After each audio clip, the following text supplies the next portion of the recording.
Jean-François Basse, représentant résident de l'UNICEF en Côte d'Ivoire, a dressé le bilan en matière des droits de l'enfant dans le pays, au cours d'une rencontre, l'invité des rédactions, avec la presse dans les locaux du groupe Fraternité Matin, le 18 novembre 2024.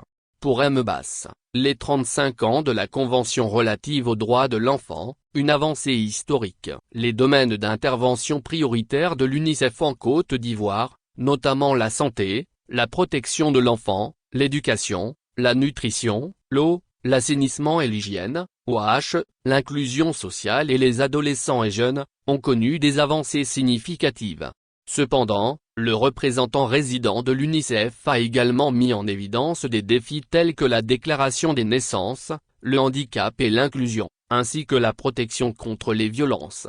Malgré les investissements élevés du gouvernement dans l'éducation, seuls 26% des enfants vivant avec un handicap avaient accès à l'éducation en 2023, a-t-il souligné lors de son intervention face aux journalistes présents à cette rencontre.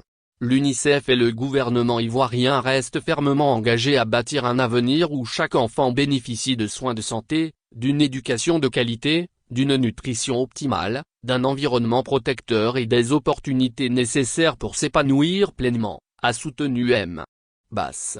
Le directeur général du groupe Fraternité, Serge Abdel-Olivier Nouho, dans son mot de bienvenue, s'est réjoui de la présence de Basse qui illustre la solidité du partenariat entre les deux institutions. Un partenariat bâti sur des valeurs partagées, la promotion des droits fondamentaux, en particulier ceux des enfants, et l'engagement pour le progrès social et humain, a-t-il précisé. Depuis plusieurs années, Fraternité Matin et l'UNICEF travaillent main dans la main pour sensibiliser l'opinion publique sur des thématiques cruciales telles que l'éducation, la santé, et la protection des enfants. Nous sommes fiers d'être un relais de choix pour les campagnes de l'UNICEF, offrant à ces messages essentiels une plateforme médiatique d'envergure nationale et internationale, a dit Nouho. La Journée internationale des droits de l'enfant est célébrée à travers le monde chaque année à la date du 20 novembre.